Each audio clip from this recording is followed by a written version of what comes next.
I'm with Vardan Partamyan. Thank you, Vardan, for allowing us to come into your space. We're at the Hayastan All Armenia Fund, where you lead a department. You are head of a department of projects and external relations. So we want to find out more than what you do here. So I'm going to start with the novels that you write. So I was reading a little bit about the kind of things you write about. I read some of the passages. I have to admit I haven't read them, so I'm not going to lie and say that I've read them. But I did look through them. You've published 2 novels on Amazon as e-books. As e-books. And then I'm reading, you know, this futuristic, post-apocalyptic, cataclysmic, totalitarian, crazy, futuristic science fiction. I don't know. I don't even know. That was an interesting expression. That's one word. Yeah, this is one word. And I'm thinking, how does somebody living in Armenia, perhaps let me rephrase the question. Because you live in Armenia, you can write about these kinds of things. Why don't you tell us a little bit about that?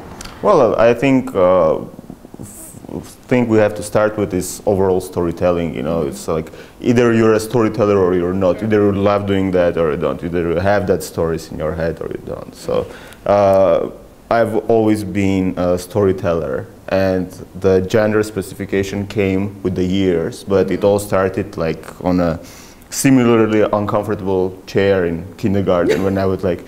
This is your chair, for the record. Yeah, this is my personal chair. Yes.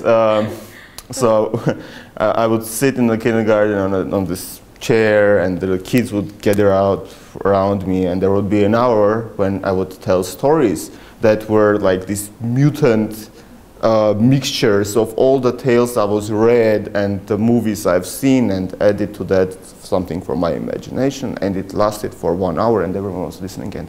And that's how it all started. And yeah, so the writing has been there all the time, or storytelling overall. Yeah, I understand. I think oftentimes people are born writers or to tell stories, maybe.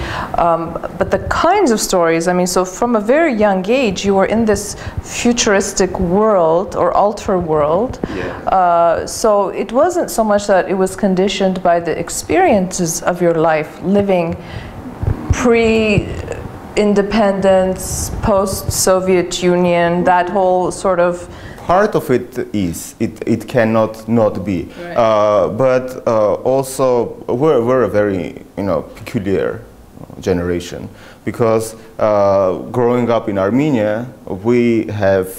You know, I was born in 1983. So I was born in 1983, and when I was 5, there was the Spitak earthquake. And that was a cataclysmic event for the entire country that we still cannot. Yeah, sure. You know? 2 years after that, you know, you had the whole independence movement, and, you know, fighting against the regime and being an independent country. And I would go to the rallies with my parents, like sit on the shoulders of my dad, and, you know. And after that, you know, 2 years after that, there is war, there is no electricity, there's all this. And you're old enough to remember all of those things. Of course you remember it, but you remember images, you know, and you know, so this is part of the, it's not inspiration because it's not a positive thing, but something that affected, you know, in terms of the settings. But the second thing is that you also had all this new information that wasn't available to the generation that came before me, was born in Soviet Union, because everything was closed. We had Star Wars, you know, and we had all these new science fiction movies that were really like you were seeing for the first time, and you couldn't imagine, because before that you would see just like Soviet films that were not really science fiction oriented at all. Yeah, that's right. Now that you say that, the Soviet film and legacy, culture, history doesn't have There are a couple. There is the Solaris, which is a pretty good film, but overall it wasn't one of the fortes of the Soviet cinema. Just as, you know, science fiction literature is not really part of the Armenian literature canon. So that is about the influences. Then, you know, going on, we're a pretty gloomy nation, you know. So there is a lot of negativity in everything. Yeah, is it innate? Is it just naturally? We're just naturally gloomy, you think? But at the same time, you know, apart from being gloomy, we're also, you know, really unbelievable optimists. Because you say gloomy, I say gloomy, you're laughing. You know, that's about being the Armenian. We are a people and a nation and a country of contradictions. Exactly. So what I try to capture in my stories is that sense of negativity that the world can hold due to different reasons. It can be a nuclear war on Earth, or it can be a dystopian regime on some other planet. But times change, situations change, but no matter the setting, there is always a positivity that can be found. There is always strength that can be found in moving on. Because apart from humorous, gloomy people, we're also the eternal survivors. And that's another thing that makes us singularly qualified to talk about post-apocalyptic survival, because it's not about just surviving, it's about rebuilding. And that is why we have so much pain inside us, because every time we met the end of the world, because end of the world doesn't have to be like an alien spaceship, it can be a collapse of a country, it can be an earthquake, it can be a war, whatever, so all these different things. Every time after that we have started to rebuild, and we have reached a very positive point, after which we will once again collapse down. As a writer, when you're writing these stories, and your books are called The Afterlife, The White Wolf, Provocateur, I the Provocateur, and they're all dystopian fictions, as you said. In the stories that you tell, do you tell them? Okay, this is a very simplistic question. People sometimes tell stories because they feel the need to express something. Mm-hmm. What are you expressing through your stories? Well, each story has its own, hidden aspect. And for example, my first novel, The Afterlife, is a bit like about growing up in general, and growing up in difficult circumstances, mm-hmm. in particular, but all of that done on a much altered setting that kind of crystallizes the problems, mm-hmm. and shows a society in isolation and how it functions. But at the same time, for example, I the Provocateur is my revolutionary tale. It is my answer to 1984, which I loved and hated. George Orwell. Yes, George Orwell. He's the king of the dystopias. But this is a guy, I hated him. I'm sorry, because this is a guy who set up a totalitarian system, and then made it divine, made it unbeatable. Mm. But there are no unbeatable systems. That's right. And part of the reason I started writing in this genre specifically is to prove him wrong. That you can fight that system, sure. That Big Brother is no big deal, really. Yeah. Well, if you just look at history, at human history. Exactly, we have seen so many, irreplaceable regimes and leaders just, swept away just in the last couple of years. So, I mean, the last 20, 25 years have been incredible in that sense, haven't they? Yeah. The fall of the Berlin Wall, fall of communism. Yeah. All of these things that people could not even imagine, 30 years before this. But there is one other important aspect in what I do, and it is perhaps the most important thing. It has to be fun. Oh, you have to love doing it. No, for the person reading it. I'm not trying to lecture. I'm not trying to say, the Orwell or this or that, or nuclear war. All of these things are settings. These are stories. Mm-hmm. But at the end of the day, you're just back where you started, you know, sitting on an uncomfortable chair in kindergarten and telling a story. It has to be fun, you know. So that's why it always has, you know, action and humor and adventure and, you know, and positivism overall, you know, even in the gloomy settings. Well, I was reading some of the reviews this morning actually, and most of them were like, you know, I didn't want it to end. I wish it had continued. So I'm sure that we're going to be seeing a lot more science fiction coming from that creative, crazy mind that you have in your head. Well, actually, I want to, you know, infect people, especially here in Armenia, to kind of follow this example because, you know, we're talking about science fiction being part of the canon of Armenian literature. I don't understand why. You know, it's not like we don't have the imagination. Sure. Yeah. Or the experience, historical. Or the experience, yes, experience, yes, we have a lot of that. But there is always this, you know, mindset that, okay, I'll publish this book and then no one will buy it and, you know, Armenian market is so small. But the world has changed. Of course. And, you know, you publish a book, well, I do it through Amazon, and then you get a review from a person living in New Caledonia, okay?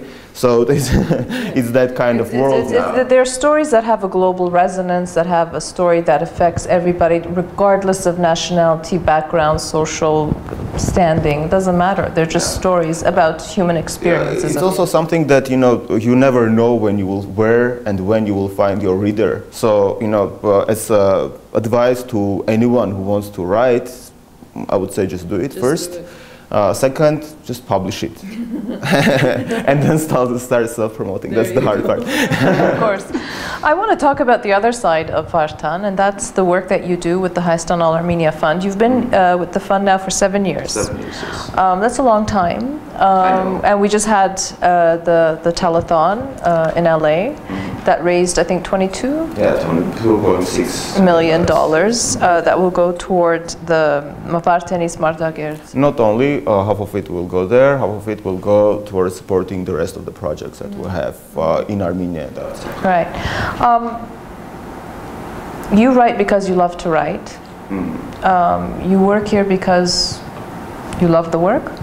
Naturally. And this is like that mind alteration that I have gone through because I did part of my high school in the United States, and before going there I really wanted to be an artist like my father. Right, who's a very well-known designer. Yeah, who then transformed into a designer. But there really I felt the importance of being Armenian. When you were in the United States? When I was in the United States. It's interesting. And the pride of being Armenian and the desire to do something for my people here. And we're talking about survivors and we're talking about the end of the world. You know, in our job, in 7 years, probably there hasn't been any community, rural village, border village place that we haven't been to. And in a lot of the areas, you know, beyond Yerevan, you see lots of pictures that can be qualified as post-apocalyptic. Absolutely. It's industrial devastation. Yeah, there is a sense of prosperity lost and hope lost. And you have, you know, the toppled statues of Soviet leaders, and you have like the names of communities written with the, you know, insignia of the Soviet Union and stuff like that. So. And you have people living in very tough conditions. But in spite of these conditions, you see the smiling kids in the school. And you see people, you know, going and working on their land that is a very hard land to cultivate. But they're still doing that. And then you see the impact of the projects that you bring together. And you're inspired by these people's response to that. And you're also inspired by all these individual and just manufacturers who are supporting these people, because they're supporting people they don't know. A lot of them have never been there, you know? But they continue to support it because they believe in the importance of that. Yeah, they believe, you know, because last couple of weeks was, you know, times of loss also, like death of Nelson Mandela. He said one very interesting, and things started coming up because, and it's not only Armenian tradition that once person dies, everyone remembers, you know, him, her. So it's a global thing. He said that the right to live out of poverty is a basic human right. And doing humanitarian work is not charity, it's reinstating the justice. So everyone is, has the right, has the basic human right to a normal life. And that is what we're trying to ensure. You know, successfully, less successfully, somewhere more effectively, somewhere less effectively, that's always going to be. But that is what we're working towards. Well, Vardan, I mean, I see in you a young man who is passionate and compassionate and sees the value of dignity, of a dignified life, and there's so many different elements to you. It's interesting. I mean, you do the writing because that's the core of who you are, and that's the core of where your passion lies. And then you do this work because you've seen the tangible results of your efforts. I think it's all part of the same thing. You know? Oh, it's how you live. I think that all of us have a journey to go through, you know, and people go through that, and every individual journey is very interesting. I mean, no matter whether you live in Yerevan or you live in Vidavan village of Tavush region, this is a journey they go through. This is the odyssey of life, you know, and at the end of the day, it is what you do and what you remember and what you achieve positively that you take with you as good memories, you know. You never take with you the routine, you never take with you the things you didn't enjoy doing. So if you don't enjoy doing it, you rather not do it at all. Because if we talk about the same work, we spend 70% of our life at work, you know, and then 20% we're sleeping and 10 maybe we're eating. Drinking alcohol. So you gotta enjoy that. If you don't enjoy your work, then you don't enjoy 70% of your life, and that cuts a lot of years out of it. Well, the journey of your life so far has been, just for me, listening to your stories and understanding that odyssey that you've been through, straddling those two worlds, incomprehensible worlds, being a young man trying to make a difference for his people and his country. It's been a real pleasure to sit down with you, Vardan. I say to all my guests, I wish you much success. I really do wish, and I'm very proud to know that there are young people like you in our country who are trying to make a difference. There are more than you think. Thank you.